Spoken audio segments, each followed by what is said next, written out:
देखते हैं शायू को एग्जीक्यूट करने के लिए पेश किया जाता है।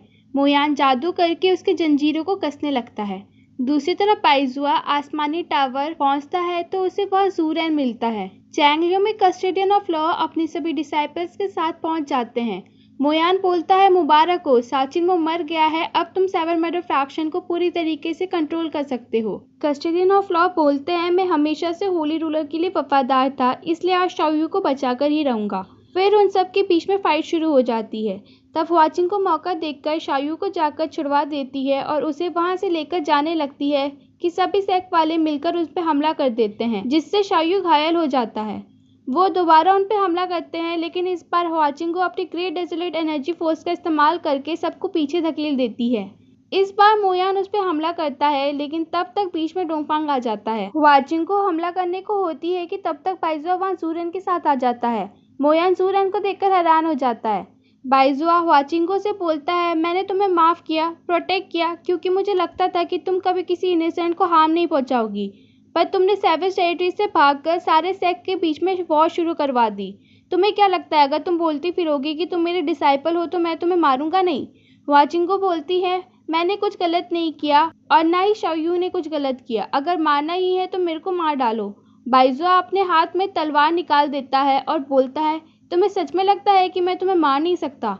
वाचिंग को तलवार की नोक की तरफ बढ़ने लगती है और बोलती है, मुझे सही और गलत में विश्वास नहीं है, मुझे केवल आप पर विश्वास है। वो उसे अपने दिल की बात बताने लगती है और कहती है, टीचर मैं हमेशा से कि तभी पाइजुआ उसे बोलने से रोकने के लिए वो तलवार उस पर घुसा देता है और वाचिंगो की टेम्पल बेल नीचे गिरकर टूट जाती है। वाचिंगो बोलती है, तो मुझे वो शब्द बोलने का अधिकार भी नहीं है।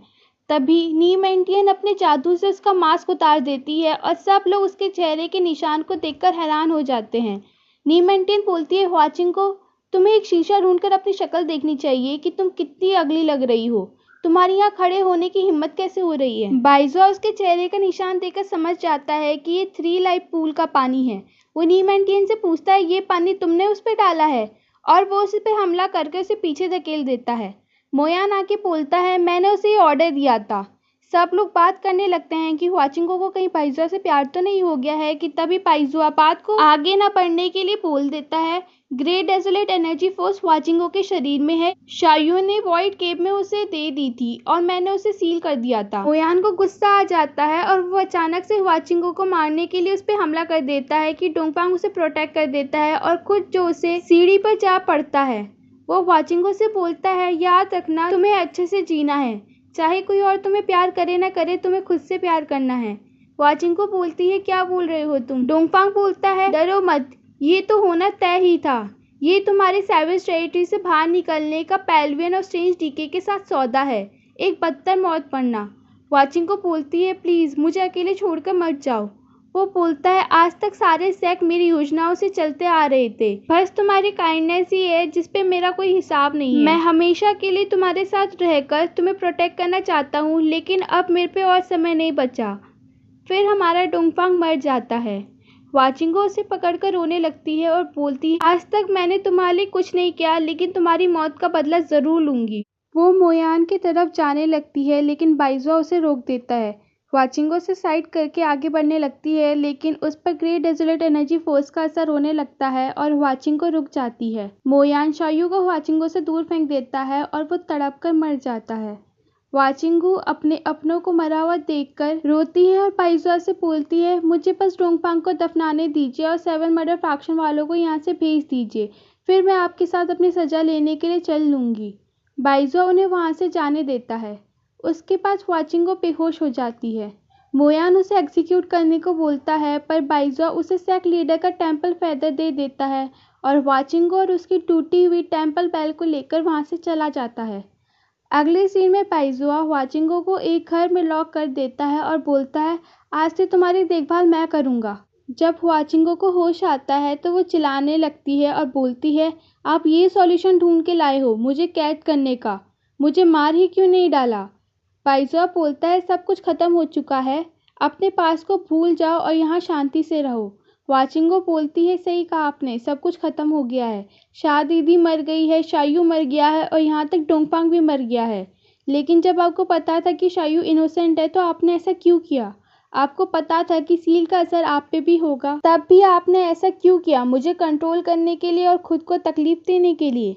मैंने इतनी मेहनत करके चैंगलियो जाके मैजिक सीखा ताकि अपने को प्रोटेक्ट कर सकूं, पर आखिर में मैं किसी को भी प्रोटेक्ट नहीं कर पाई। वाचिंगो अपने आप को बहुत कमज़ोर और बेसहारा समझती है। पाइज़ुआ सोचता है, मैं जानता हूँ ये तुम्हारे लिए कठिन समय है, पर इसके बाद तुम और भी ज़्यादा स्ट्रांग हो जाओगी।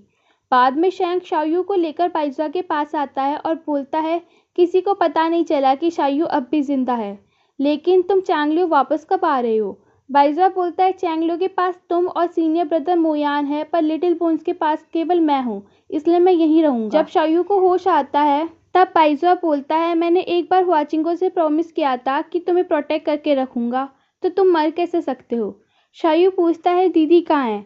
वो बोलता है, सामने वाले घर में। शाओयू तुरंत वहाँ जाता है, लेकिन सुरक्षा कवच को पार नहीं कर पाता। वो बाहर से दीदी दीदी चिल्लाने लगता है, लेकिन हुआचिंगो को अंदर कुछ नहीं सुनाई देता। वो वहीं बाहर बैठकर बोलता है, मैं यहीं रहूँगा जब तक आप उन्हें बाहर नहीं निकालोगे। तब पाइज़ुआ से समझाता है कि ज़िंदगी ने तुम्हें एक नया मौका दिया है, तो तुम्हें उसका पूरा फ़ायदा उठाना चाहिए और एक नॉर्मल लाइफ जीनी चाहिए। वो इसे किताब देखकर बोलता है, अगर सच में अपनी दीदी के लिए कुछ करना चाहते हो तो ज़रूरतमंदों की मदद करो। शाओयू मान जाता है और वहाँ से चला जाता है। सू राज्य में जनरल ली मैंग को आके बताता है कि खबर आई है कि कुछ दिन पहले ग्रैंड स्कॉलर डोंगफांग की मौत हो गई है और ऑनरेबल सुपीरियर और हुआचिंगो तब से गायब है। दूसरी तरफ सी टंगबो को भी यही खबर आके बताता है। टंगबो ये सुनकर बेहोश हो जाती है। बाद में होश में आने के बाद वो बहुत रोती है। यूरो हुआचिंगो के लिए खाना लेकर आती है और उसे ग्रीट करती है। हुआचिंगो उससे अपना मुंह फरकाकर बोलती है, मैंने कभी कोई डिसाइपल नहीं लिया, मैं तुम्हें नहीं जानती।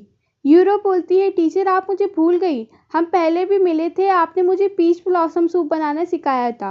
हुआचिंगो बोलती है, तुम्हें कैसे पता चला कि मैं यहाँ हूँ? वो बोलती है, ऑनरेबल सुपीरियर ने कहा कि मैं यहाँ डेली आ सकती हूँ, लेकिन किसी को बता नहीं सकती। हुआचिंगो बोलती है, और उन्होंने तुम्हें यहाँ क्यों भेजा?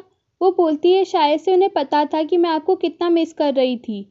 मैं हमेशा उनसे आपको वापस बुलाने के लिए बोला करती थी। मैंने बचपन से ही आपके बारे में सुना था, इसलिए मैंने अपने पिता को आपको मेरा टीचर बनाने के लिए इंसिस्ट किया। लेकिन चैंगलियो की लड़ाई के बाद आप और ऑनरेबल सुपीरियर कहीं चले गए थे, तो ऑल ऑफ इमोशनलेस बिल्कुल खाली हो गया था और मैं अकेली पड़ गई थी। वाचिंगो दोबारा उसकी तरफ फरकती है। यूरो उसके लिए खाना परोसती है और बोलती है, मैं आपसे तलवारबाजी सीखने आई हूँ। वाचिंगो बोलती है, तुम्हें अब यहाँ से जाना चाहिए, मैंने कभी कोई डिसाइपल नहीं लिया। अगर तुम्हें मार्शल आर्ट ही सीखनी है तो जाकर उन्हें ही ढूंढो। यूरो बोलती है, चाहे कुछ भी हो जाए, इस जिंदगी में मेरे बस आप ही टीचर रहोगी। वाचिंगो अपनी आंखें बंद कर देती है तो यूरो वहाँ से चली जाती है। बाद में वाचिंगो बाहर आकर चिल्लाने लगती है, आपने यूरो को मेरा डिसाइपल क्यों लिया? आपको पता भी है कि मेरे को क्या चाहिए? मैं चाहती हूँ कि काश डोंगफांग नहीं मरता, और ना ही शाह दीदी और शाओयू। मैं चाहती हूँ कि सब कुछ दोबारा शुरुआत से शुरू हो जाए। बाइज़ुआ घर के बाहर खड़ा होकर सब कुछ सुन रहा होता है। यूरो डेली खाना लेकर आती है, लेकिन वाचिंगो से नहीं खाती। फिर वो वहीं घुटने टेक कर बैठ जाती है कि आज तो आपको मुझे कुछ सिखाना ही होगा, वरना मैं यहाँ से खड़ी नहीं उठूंगी। बहुत समय बीत जाने के बाद जब यूरो वहीं टिकी रहती है तो वाचिंगो उसके पास आके बोलती है, तुम्हारे पिता सही कहते हैं, मेरा तुम्हारा टीचर होना कोई प्राइड की बात नहीं है। ऊपर से मैं हाईली कल्टिवेटेड भी नहीं हूँ, कहीं ऐसा ना हो कि कल को तुम्हें रिग्रेट हो। यूरो उसे हक कर देती है और बोलती है, बिल्कुल नहीं होगा। फिर वो उसके आगे सर झुका देती है। वाचिंगो उससे उसकी टेम्पल बेल मांगती है और उसे वो पहनाकर डिक्लेयर करती है कि आज से तुम मेरे डिसाइपल हो। फिर वो उसे तलवार चलाना, पढ़ना लिखना, तलवार उड़ाना सब कुछ सिखाने लगती है। बाहर पाइज़ुआ वाचिंगो की टेम्पल बेल को देखता है जो उसने ठीक कर दी थी। ऐसे ही करते करते स्प्रिंग से समर, समर से विंटर आ जाती है और वाचिंगो अंदर रहकर हील होने लगती है, जबकि बाहर की दुनिया में सब उन्हें ढूंढने में लगे हुए होते हैं। सी टंगबो को आके बताता है कि यूरो डेली कहीं जाया करती है, अगर हम उसका पीछा करें तो शायद से हमें कुछ पता चल सकता है। वो दोनों यूरो का पीछा करते हैं और उस घर तक पहुंच जाते हैं, लेकिन वो उस घर के अंदर नहीं जा पाते। तब सी बोलता है, सुरक्षा कवच तोड़ने का तरीका केवल पेल्विन ऑफ स्ट्रेंज डीके में मिल सकता है। भले ही डोंगफांग अब नहीं रहा, पर उसका पेल्विन ऑफ स्ट्रेंज डीके अब भी है। सू राज्य में मैंग भी वाचिंगो की छानबीन करवा रहा होता है। जनरली बोलते हैं, आपको उनका इंतजार करे हुए ऑलरेडी इतना समय हो गया है, अब आपको एक एम्प्रेस ले लेनी चाहिए। मैंग बोलता है, भूल गए हो क्या, वाचिंगो ने हमारा राज्य वापस लाने में कितनी मदद की थी। जनरल ली बोलते हैं बिल्कुल, लेकिन उससे कई ज़्यादा राजकुमारी क्विंग शे ने की थी। मैंग पूछता है क्या कह रहे हो ये। जनरल ली बताते हैं कि कैसी क्विंग शे ने उसके नाम से अपने पिता को मैरिज प्रपोजल लिख दिया था ताकि उन्हें सेना मिल सके। मैंग को अपनी गलती का एहसास होता है और वो क्विंग शे से शादी करने के लिए तैयार हो जाता है। जूरेन चैंग लियू में आकर एक संदेश छोड़ जाता है जिसमें लिखा होता है कि कस्टोडियन ऑफ लॉ सारे सेक्ट को डिस्ट्रॉय करने के लिए फोर्स जमा कर रहे हैं। मोयान सभी सेक्ट वालों को बुला देता है। दूसरी तरफ कस्टोडियन ऑफ लॉ को ये संदेश मिलता है कि चैंगलियो में सारे सेक्ट वाले मिलकर मीटिंग कर रहे हैं। वो बोलता है कि हमने इन्हें छेड़ा तक नहीं और ये हम पे हमला करना चाह रहे हैं। जूरेन लड़ाई करवाने के लिए उन्हें मनाने लगता है, लेकिन वो बोलता है मैंने वाचिंगो से वादा किया था कि मैं चैंगलियो में अटैक नहीं करूँगा, पर अगर वो यहाँ हमला करने आएंगे तो मैं उन्हें जिंदा भी नहीं छोड़ूंगा। चैंगलियो में उन्हें बार बार ये लेटर मिलता जाता है कि सेवन मेडल फ्रैक्शन वाले उन पर अटैक करने वाले हैं, तो मोयान डिसाइड करता है कि वो उनसे पहले उन पर अटैक करेगा। दूसरी तरफ सी और टंगो अब पेल्विन और स्टीन टीके पहुंच जाते हैं और वहां उन्हें पता चलता है कि सू राज्य के महल में एक खास मोती है जो सुरक्षा कवच को तोड़ सकता है। सू राज्य में अगले दिन मैंग और क्विंग शे की शादी होने वाली थी, लेकिन तब तक वहां सी और टंगबो मोती लेने को आ जाते हैं। मैंग अगले दिन वाचिंगो को बचाने के लिए उनके साथ चलने को बोलता है। बाद में सी टंगबो से बोलता है कल वाचिंगो को बचाने के बाद हम साथ मिलकर दुनिया घूमने जाएंगे। रात को क्विंग शे को बहुत बुरा लग रहा होता है, लेकिन वो ऐसे जताती है कि सब कुछ ठीक है और अगले दिन उन सभी के साथ रवाना हो जाती है। चैंगलियो में सभी सेक्ट वाले इकट्ठा होने लगते हैं। शैंग बोलता है वो इस डिसीजन के साथ तो नहीं है, पर मोयान की रक्षा करने के लिए जरूर साथ जाएगा। यूनिंग वहां आके बोलता है कि सेवन मर्डर फैक्शन वालों के साथ हमारी पुरानी दुश्मनी है, लेकिन वाचिंगो एक बार हमारी सेक्ट लीडर रह चुकी है, तो आज से माउंट सू सेक्ट की लड़ाइयों के बीच में नहीं पड़ेगा। उसके जाने के बाद मोयान पूछता है नीमेंटियन कहाँ है। उसके सेक्ट वाले बोलते हैं कि वो किसी जरूरी काम से गई हुई है। बाइजुआ को शैंग का लेटर मिलता है कि बहुत जल्द सेक्ट वालों के बीच में लड़ाई शुरू होने वाली है और वो उसे रोकने के लिए वहां से चला जाता है। उसके पास सी और बाकी सभी उस घर के आगे पहुंच जाते हैं। टंगबो सुरक्षा कवच की तरफ वो मोती फेंकती है तो तब तक उसे नीमेंटियन पकड़ देती है और बोलती है उसे मैं बाहर नहीं निकलने दूंगी।